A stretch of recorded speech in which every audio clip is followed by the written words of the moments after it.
production of Broad and High is funded in part by the Greater Columbus Arts Council, supporting arts, advancing culture, and connecting the community to artists, events, and classes at columbusmakesart.com. And by the Ohio Arts Council, a state agency that funds and supports quality arts experiences.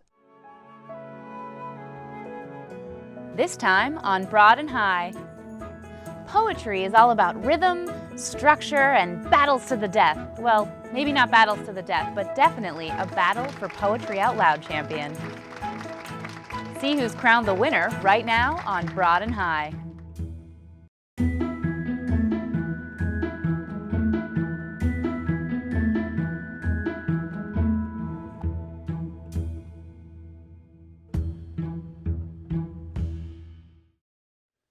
Welcome to Broad and High. I'm your host, Kate Maneke.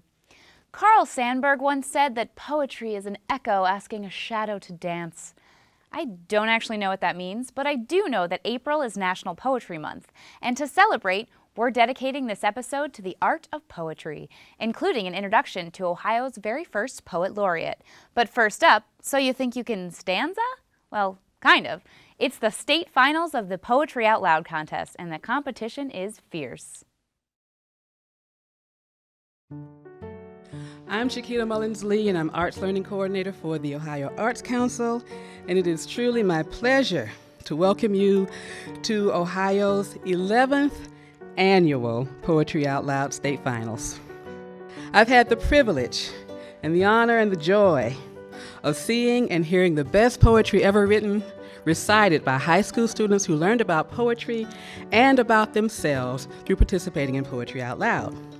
I truly believe in the value of this program, and I am pleased to present our 12 state finalists who are competing today for the chance to represent Ohio at the national competition in Washington, D.C. It's not easy to memorize a poem, and even more impressive to recite it with confidence and grace in a setting like this one.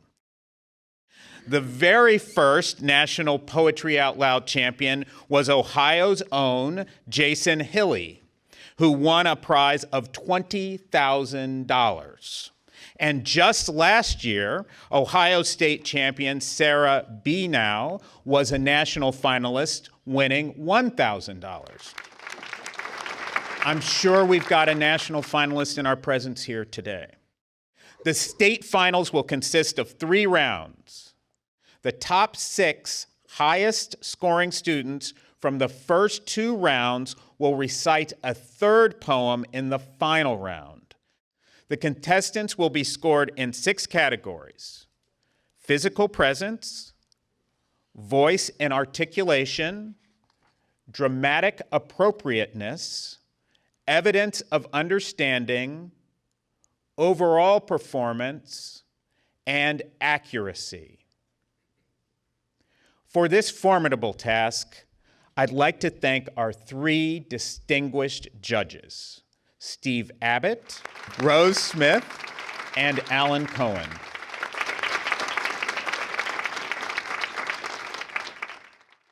I will announce the names of the 6 students with the highest scores from round 1 and round 2 combined.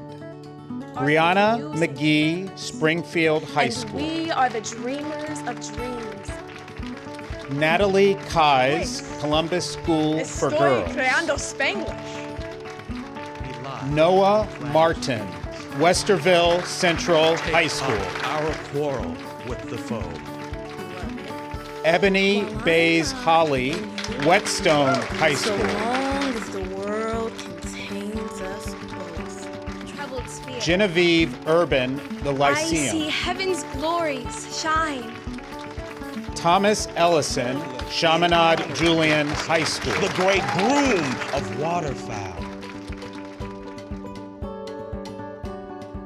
When you are old and gray and full of sleep and nodding by the fire, take down this book and slowly read and dream of the soft look your eyes had once and of their shadows deep.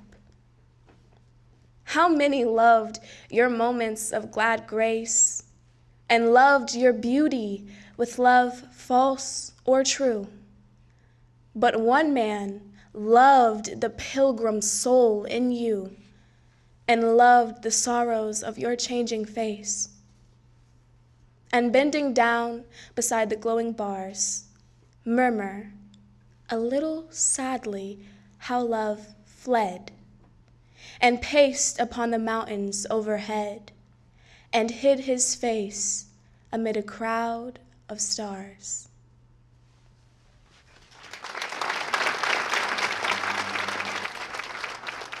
After the fierce midsummer all ablaze has burned itself to ashes and expires in the intensity of its own fires, there come the mellow, mild St. Martin days, crowned with the calm of peace,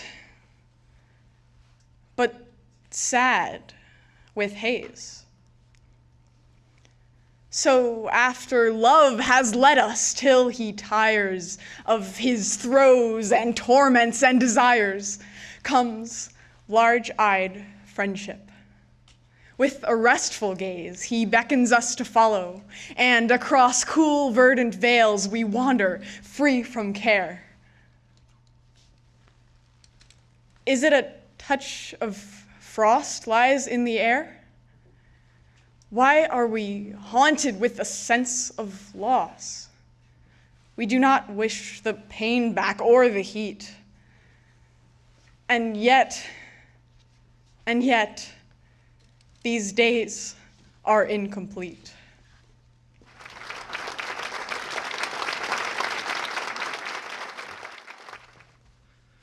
I tell you, hopeless grief is passionless, that only men, incredulous of despair, half taught in anguish, through the midnight air beat upward to God's throne in loud access of shrieking and reproach. Full desertness, in souls as countries, lieth silent bare under the blanching, vertical eye glare of the absolute heavens. Deep-hearted man, express grief for thy dead in silence, like to death. Most like a monumental statue set in everlasting watch and moveless woe, till itself crumble to the dust beneath. Touch it.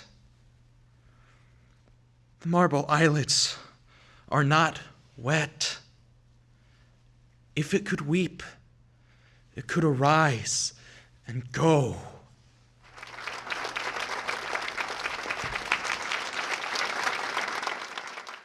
We deemed the secret lost, the spirit gone, which spake in Greek simplicity of thoughts, and in the forms of gods and heroes wrought eternal beauty from the sculptured stone, a higher charm than modern culture won, with all the wealth of metaphysic lore, gifted to analyze, dissect, explore.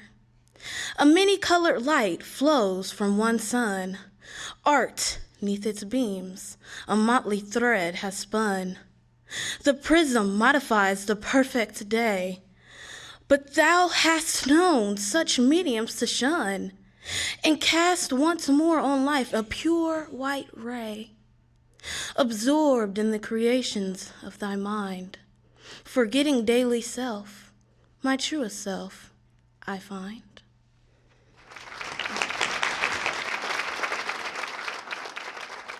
When God at first made man, having a glass of blessings standing by, "Let us," said he, "pour on him all we can.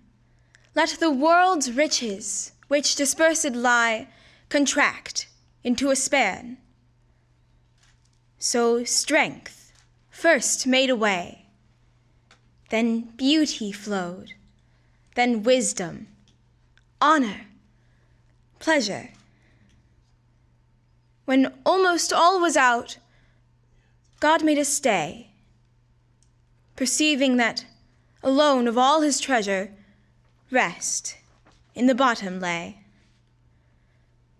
For if I should, said he, bestow this jewel also on my creature, he would adore my gifts instead of me, and rest in nature, not the God of nature.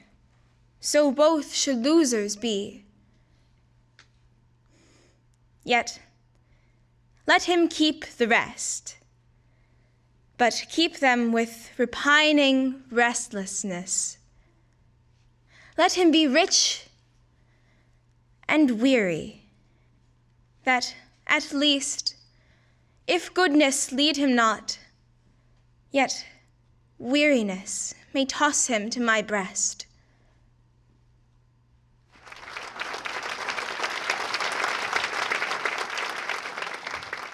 Love not too much, but how, when thou hast made me such, and dost thy gifts bestow, how can I love too much? Though I must fear to lose, and drown my joy and care with all its thorns, I choose the path of love and prayer. Though thou, I know not why, didst killed my childish trust. That breach with toil did I repair, because I must, in spite of frightening schemes with which the fiends of hell blasphemed thee in my dreams. So far, I have hoped well. But what the heavenly key, what marvel in me wrought shall quite exculpate thee? I have no shadow of thought. What am I that complain? The love from which began my question, sad and vain, justifies thee to man.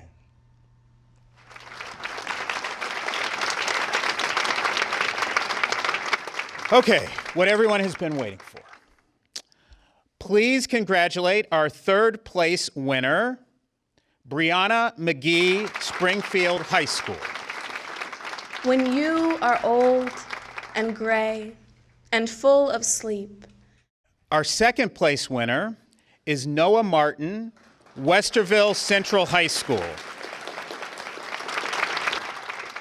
If it could weep, it could arise and go. Okay, drum roll, please. And now, the first place prize, the winner of Ohio's 11th annual Poetry Out Loud competition, and our new Poetry Out Loud state champion goes to Thomas Ellison, Chaminade Julian High School. How can I love too? In Washington, D.C., Thomas Ellison will compete against 52 students from all over the country for the chance to win a $20,000 prize and the title of National Poetry Out Loud Champion. We know you'll make us all very proud.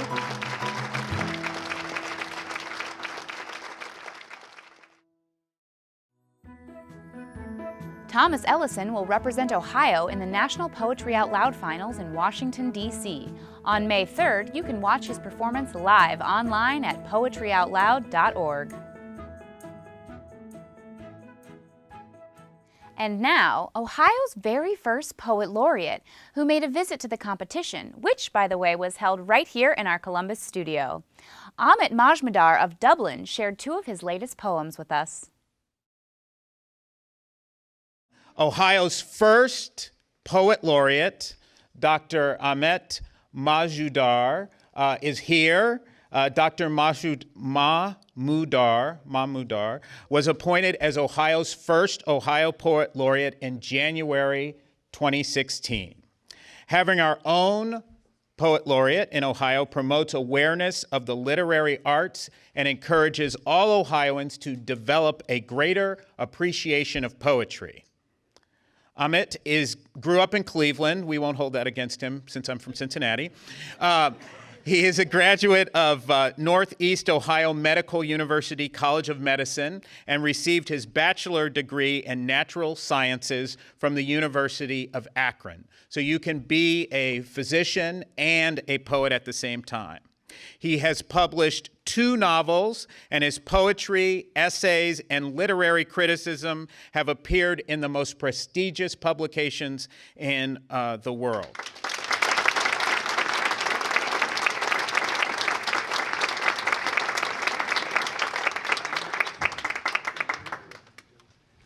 Thank you so much, Senator Kearney. I'm going to be reading 2 poems from my new book, Dot Head, and I'm going to basically read you the first poem and the last poem. And they always tell you when you're putting a collection together, start strong and end strong. So I'm going to save you everything in the middle and basically read the first one and the last one. And I thought it was appropriate because both of those poems actually deal with adolescence and sort of teenage life. And the first one, for example, starts out in a high school cafeteria. And it ends with a mythological reference to Shiva Nataraja, who is a Hindu god who awakens at the end of time and dances the dance of destruction in a sphere of fire. So we're going to get from one place to there over the course of this poem. So it's called Dot Head. Well, yes, I said.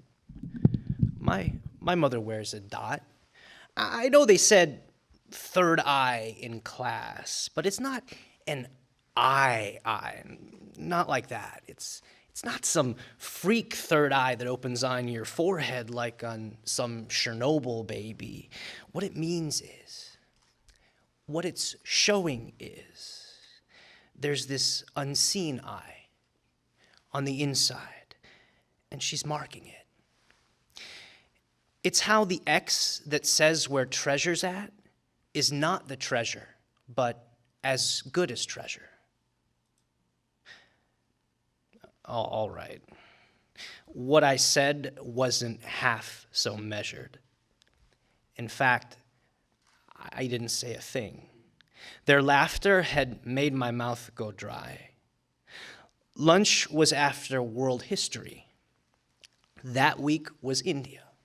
Myths, caste system, sati, all the greatest hits. The white kids I was sitting with were friends, at least as I defined a friend back then. So wait, said Nick, does your mom wear a dot? I nodded, and I caught a smirk on Todd. She wear it to the shower and to bed? While Jesse sucked his chocolate milk and Brad was getting ready for another stab, I said, hand me that ketchup packet there. And Nick said, what?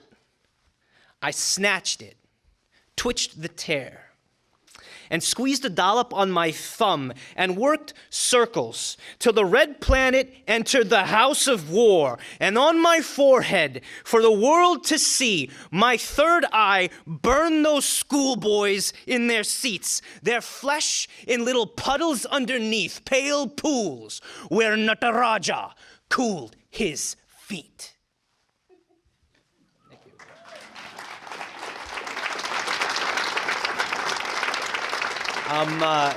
Hats off to you guys for reciting 3 poems from memory. I can't recite my poems from memory. I wrote them, and I still can't do it.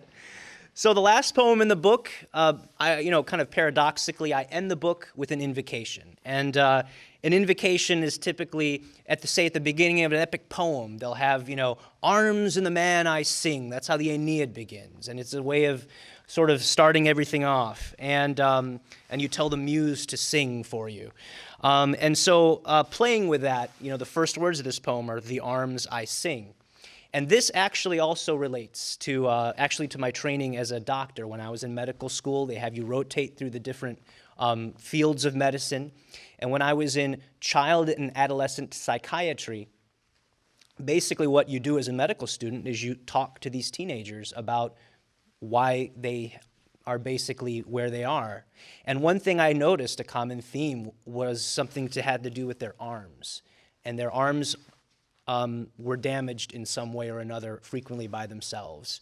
And this poem is actually, as I said, The Arms I Sing. This poem is an invocation, and it has to do with the arms of children.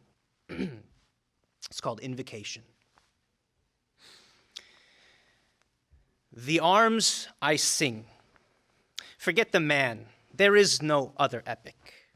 Sing the arms of kids, the ones with pustules all along their veins, like runway track lights burning for a plane that blew up hours ago with no survivors.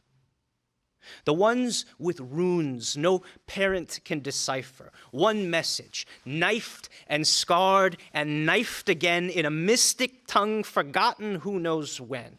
The arms, imprinted with a shadow grip, as if the dad who grabbed and crushed had dipped his hand in black paint first. The arms with tight arcs of perforation, human bites that get infected faster than a dog's. The toddler's arms, with both hands scalded raw, all glisteny and hog pink, swollen taut, the tantrum over, the lesson taught, two signal fires that call across the plain. The city is sacked and all the children slain. Thank you.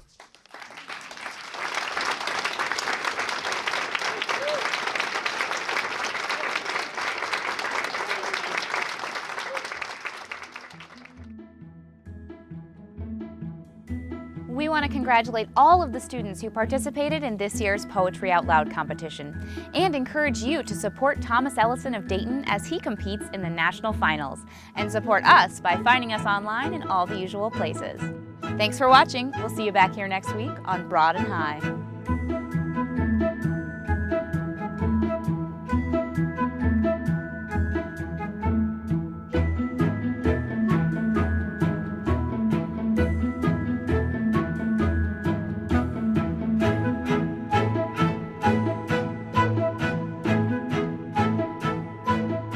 It's time for a Broad and High story break.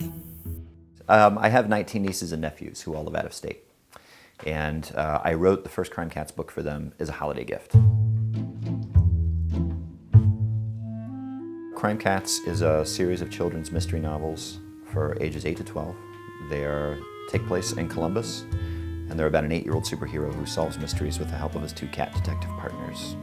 Those cats are named Cat Bob and Neil Higgins. "Down here, child," the voice called. Jonas followed the voice down to a one-eyed cat that squatted before him. "You," he gasped. "You can talk?" "Not to my knowledge," Neil answered. "At least I've never verbally communicated with a human before. But somehow you can understand me." The books delve into obscure Columbus history. So the second book, The Duesenberry Curse, it is about the fact that Columbus was once home to the largest amusement park in America. And the newest book, The Deadly Scarab, explores Columbus's real-life connection to the unearthing of King Tut's tomb. I chose the cats to write about for my nieces and nephews because I go on walks through the neighborhood almost daily, and I have made friends with all of these indoor-outdoor cats. And so when I was trying to think of something to write about for my nieces and nephews, I thought I'd like to share something personal that I normally would never make any art about. I've been a musician, a recording artist, I guess, for the last roughly, 20 years. We recorded the very first punk swing album, and the remnants of that band is now a band called Weedhaven Laughing Academy.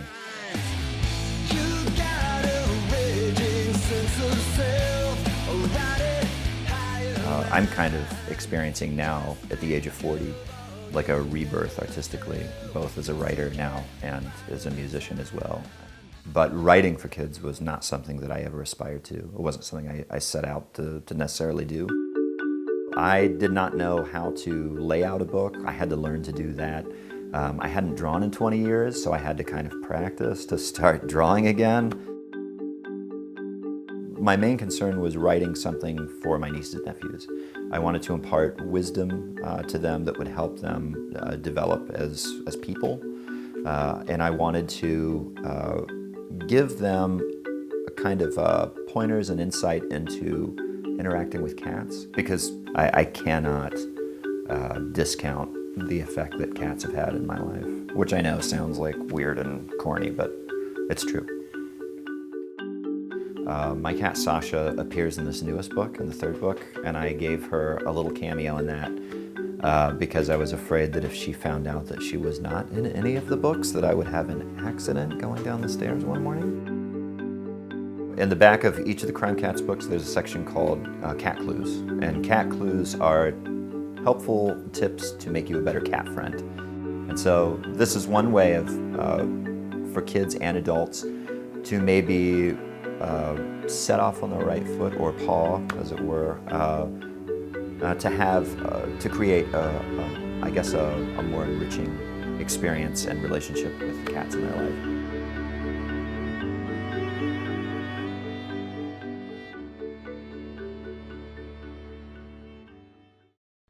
Production of Broad and High is funded in part by the Greater Columbus Arts Council, supporting arts, advancing culture, and connecting the community to artists, events, and classes at columbusmakesart.com. And by the Ohio Arts Council, a state agency that funds and supports quality arts experiences.